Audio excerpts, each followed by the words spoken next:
Psalm 130 is one of my favorite psalms because it speaks to me and a lot of times it strikes my heart. Well, I believe that the Psalm 130 will speak to all of us who are dealing with the current situation. And I hope and pray that it will speak to all of us as we meditate on it together. And there's one German theologian by the name of Martin Luther. During this Reformation period, he considered this Psalm 130 as one of his favorite psalms. I remember watching a movie years ago. It was a good movie. It was kind of a war movie, but it was not a really war movie. The title of the movie is called The Pianist. Pianist. How many of you have watched it? I can tell because you guys are home, but I'm pretty sure a lot of you guys have watched the movie. Well, this is actually based on the true story of Pilsman, and who was known as the best pianist, best claimed, pianist not only in Poland, but also in Europe as well. He was a Jew living in Poland, and you know the story of Holocaust and that. So he actually evaded being deported, and he was living in one of the ruined houses in the city called Warsaw, and he was hiding from the German. The one image, one scene that leaves me so powerfully that I still remember was, when houses after houses being bombed and destroyed. He was living in one of those houses, and there happened to be a grand piano, and in the midst of devastation, he was playing it. He was playing it. The image was so powerful because this image shows what a hope one could, have during this difficult time, and a passion that he had. It doesn't matter what kind of circumstances he was, surrounded by, he was doing it. And he survived, continued to do it, to show it, and live out his dream and hope. Brothers and sisters, isn't it so true? Isn't it so true that hope changes everything? Hope, it changes the way that we look at the situation. It changes the way that we look at the difficulty. It changes our response to the situation. That's why Psalm 130 is so powerful, because in this psalm, the psalmist actually going from the depth. He says in verse 1, from the depth of difficulty, he rises up to the hope.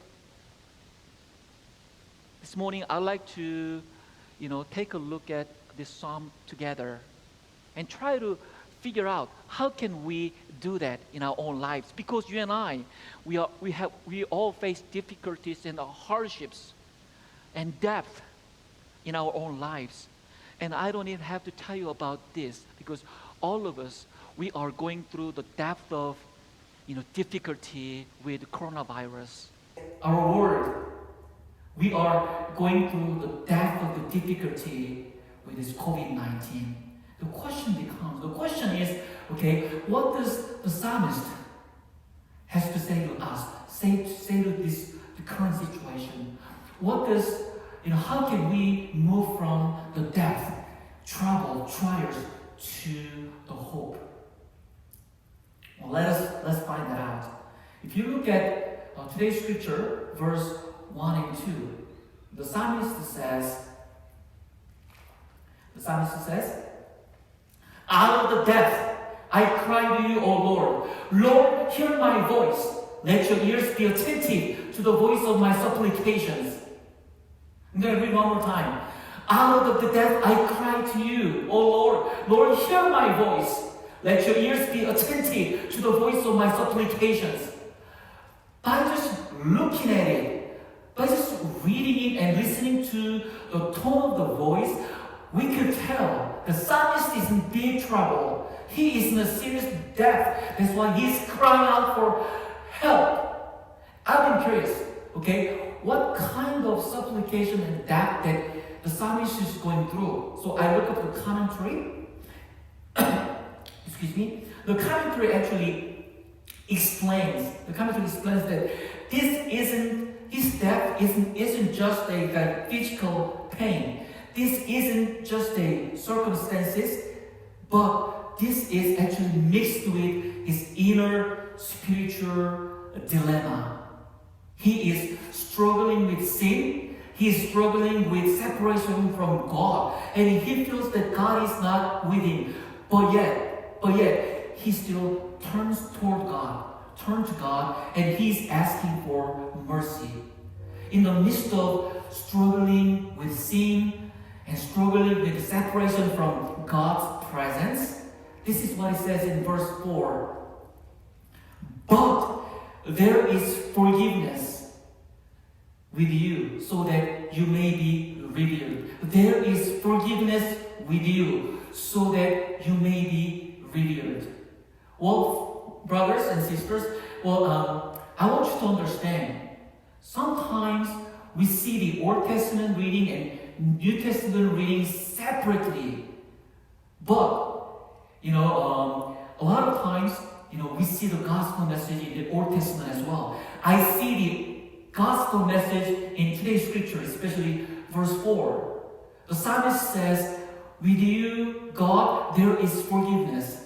The psalmist understands that even if our sins might abound, with God, there is forgiveness. Isn't that a gospel message, folks? That's the good news. Friends, what kind of sins are you dealing with? What kind of feelings of guilt you are facing? The psalmist reminds us today, with God, there is forgiveness, so that you may be revealed. Well, one of the early theologians, by the name of Saint Augustine, on his deathbed, he wrote this verse 4. Psalm 130. With God, there's forgiveness. Constantly reminding himself of this, nature of God, God's forgiveness as he was dying. And then, going back to the scripture, the psalmist actually starts to declare how he was going to live his life. He says in verse 5, he says, I wait for the Lord, my soul waits, and in his word I hope. We see two things that he's going to do. He's going to wait and he's going to hope. He's going to wait and he's going to hope. Folks, what are you guys waiting and hoping lately? What are you guys waiting and hoping lately? I don't even have to ask you this question. Some of you guys have been waiting in line all morning to get the toilet papers. Some of you guys are waiting for sanitizers, hand sanitizers that you had ordered online 3 weeks ago, and it hasn't arrived at your home yet. You're still waiting. Some of you guys are, parents and teachers and students. You guys are waiting and hoping, for the schools to start again. And the good news is, in Valley Center, we're gonna have our online school starts on Monday. I'm very excited. And some of us are waiting and hoping to go back to work. For some of us, we're waiting and hoping for their business to start again. This past week, probably every 15 minutes, I've been watching the news, CNN, ABC, watching the news, Fox News, and watching the news.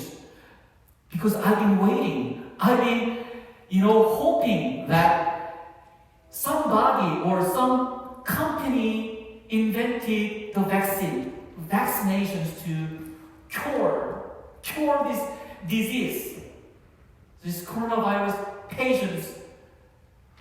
I was hoping and waiting. I'm pretty sure same is true with you, but it looks like it's going to be for a while until we have the vaccine.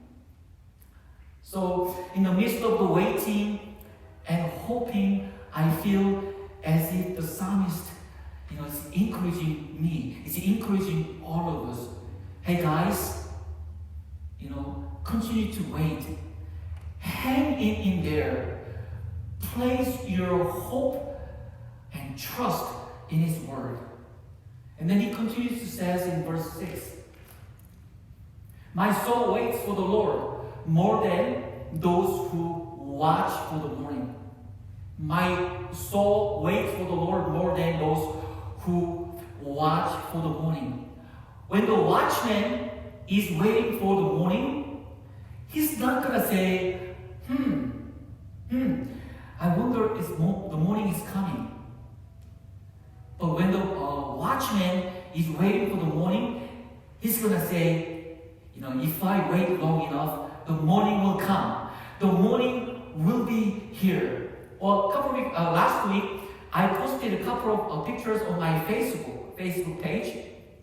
And because I see beautiful spring trees around the town, I just had to take a picture with those spring trees. You see these pictures right now. Those are cherry trees and then forsythia blossom. I mean, aren't they beautiful? But the thing is, it's hard to tell which is Pastor G and which is flower, which is beautiful tree. I mean, the more I see these pictures, the more I become convinced that this handsome Asian pastor actually makes these trees a lot prettier. You guys agree? No? That's okay if you don't. Well, we all know that seasons are changing. This treacherous winter might bring hardships and trials in our lives. But we all know that spring is coming and summer is on the way. We all may be in this winter season with COVID-19, but we know that the season of healing, season of restoration will be here. It's on the way. Amen? Amen. So here the psalmist is talking about hope. I want you to understand, because the biblical understanding of hope is different than the hope that we use in our daily lives. So when we say the word hope, it's like, I hope I lose some weight. I hope, Royals win. I hope, Sharpers win. But, this is more like a desire, strong desire, but it's not certain. However, the biblical definition, understanding of hope is certainty. It will come. It will be here. It's a 100% certainty. When we trust, when we, wait upon the Lord, when we trust, when we, put our hope in Him, in His Word, then our Lord will be faithful to us. The Psalm 130 is so powerful because it reminds us that our hope is in the Lord. Our hope is in the Lord. And I believe through this song, God is saying to you and to us and to this word, place your hope in me, lean on me. I am your faithful God. And you should turn to me in difficult times like this. I hope and pray that God will give all of us patience as we eagerly wait and hope in His Word. And all God's people say, Amen. Let us pray. Oh God, we thank you for being our Heavenly Father. We thank you for being the source of help in times of trouble. We cry out for you this morning. Have mercy upon us.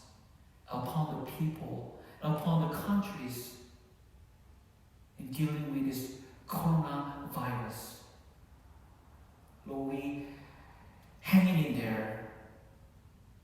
We wait upon you, Lord, and we place our trust and hope in